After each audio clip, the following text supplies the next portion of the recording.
وعلیکم السلام ورحمۃ اللہ وبرکاتہ.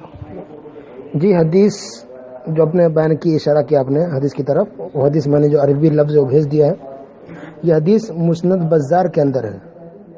اور حدیث کے بیان کرنے والے راوی جابر بن عبداللہ وہ کہتے ہیں کہ اللہ کے رسول صلی اللہ علیہ وسلم نے ارشاد فرمایا اکثر من یموت من امتی بعد قضاء اللہ وقدرہ بالانفس، کہ میری امت کے زیادہ تر لوگ جو وفات پائیں گے، انتقال کریں گے قضا قدر کے بعد، تو وہ نظر بد کی وجہ سے. قضا قدر نہیں، تقدیر میں اللہ نے لکھ دیا، ہر چیز اللہ کے ہیں لکھی ہوئی تقدیر میں، اس کے بغیر تو کچھ نہیں ہوتا. اس لیے قضا قدر کے بعد اگر جو موت کی جو وجہ بنے گی، جو سبب بنے گا جو چیز موت کی، وہ زیادہ تر یہی ہوگی نظر بد. یعنی نظر بد کی وجہ سے بہت سے لوگ یا اکثر لوگ وفات پائیں گے. یہ حدیث ہو گئی، اس کا ترجمہ ہو گیا. اور حوالہ یہ ہے مسند بزار کے اندر یہ حدیث ہے. اور آپ نے یہ پوچھا کہ یہ حدیث کا حکم کیا ہے، صحیح ہے یا ضعیف ہے.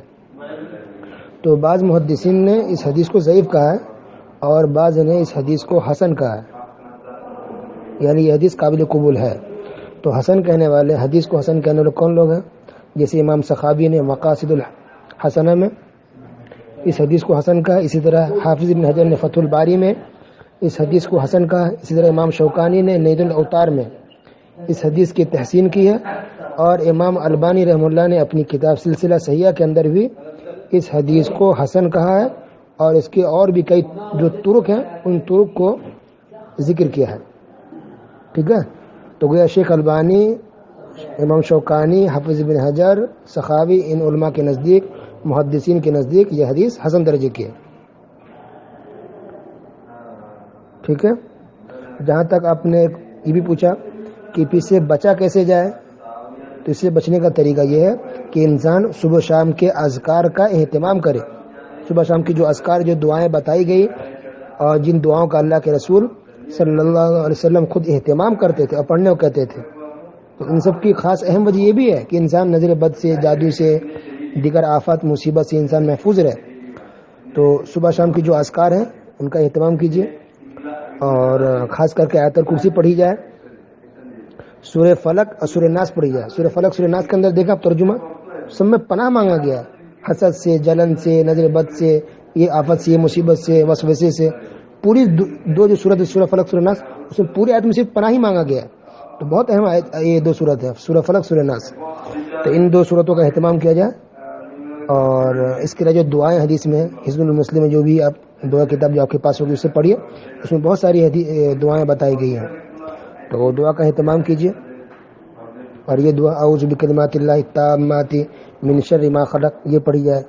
اور یہ بسم اللہ الذی لا یضر مع اسمہ شیء فی الارض ولا فی السماء وهو السمیع العلیم یہ پڑھی جائے. تو گویا خلاصہ یہ کہ دعاؤں کا اہتمام کیا جائے. جو ذکر و اذکار خاص کے جو دعائیں بتائی گئی اس تعلق سے، اسے بچنے کے لیے ان دعاؤں کا اہتمام کیا جائے. یہ کامن عام بات ہو گئی کہ ان دعاؤں کا انسان اہتمام کرے تاکہ اس سے بچ کے رہے. ٹھیک ہے، ایک تو یہ حل ہے اس سے بچنے کا. دوسرا یہ کہ اگر کسی کے بارے میں یقین ہوگا کہ ہاں اس کو نظر بد لگ گیا، اور یہ بھی معلوم پڑے گا کہ کس کی وجہ سے لگا ہے، کس کی نظر اس کو لگی ہے، اگر یہ معلوم پڑ جائے تو جس کی نظر لگی ہے اس کو کہا جائے کہ وضو کرنے کے لیے ایک ٹب یا بالٹی کے اندر پانی ہے، وضو کرے، اور اسی پانی کو جس پر جو مریض ہو گیا اس کی وجہ سے، جس کو نظر بد لگ گئی ہے، اسی آدمی کے اوپر پانی کو انڈیل دیا جائے، یعنی اس پانی سے نہا دیا جائے اس کو، تو انشاءاللہ ٹھیک ہو جائے گا اس سے. جیسا کہ صحابہ کرام کے زمانے میں ایسا ہو چکا ہے. تو وضو مطلب یہ نہیں کہ وضو کرے اور پانی باہر گرے، پانی اسی میں ٹب میں گرانا ہے، اسی بالٹی کے اندر. ہاتھ دھوئے، منہ دھوئے، جو بھی جس طرح وضو کرتے ہیں سیم وضو کر کے، حتیٰ کہ پیر بھی اسی بالٹی کے اندر دھوئے گا، یہ دھیان رہے. اور اسی پانی کو اس کے اوپر ڈال دیا جائے، نہلا دیا جائے اس سے مریض کو، تو انشاءاللہ اللہ کی توفیق سے، اللہ کی مدد سے انشاءاللہ وہ آدمی شفا یاب ہو جائے گا. لیکن یہ کب ہے؟ جب یقین ہو جائے کہ اس کو نظر بد لگی ہے، یہ معلوم پڑ جائے کہ کس کی وجہ سے لگی ہے، کس کی نظر لگی، تب ایسا ہے. لیکن جیسے لگا نہیں ہے، بس جیسے اپنے سوال کیا کہ بس کیسے بچا جائے، کب کسی کی نظر لگ سکتی کبھی بھی، تو دعاؤں کا اہتمام کریں. ٹھیک ہے، دعاؤں کا اہتمام کریں. یا کسی کو لگ گیا لیکن معلوم نہیں کہ اس کو کس کے ذریعے لگی ہے، تو دعا پڑھے جو قرآن کی آیتیں بتائی گئی ہے اور جو دعائیں ہیں بتائی گئی، کچھ اور بھی بہت ساری دعائیں، تو ان دعاؤں کا اہتمام کر کے انشاءاللہ ان چیزوں سے بچا جا سکتا ہے، یا جس کو نظر بد لگ گئی ہے انشاءاللہ اللہ تعالیٰ اس کو شفا دے گا. ٹھیک ہے، جزاک اللہ خیرہ، بارک اللہ فیک، واللہ عالم بالصواب، واللہ عالم بالصواب.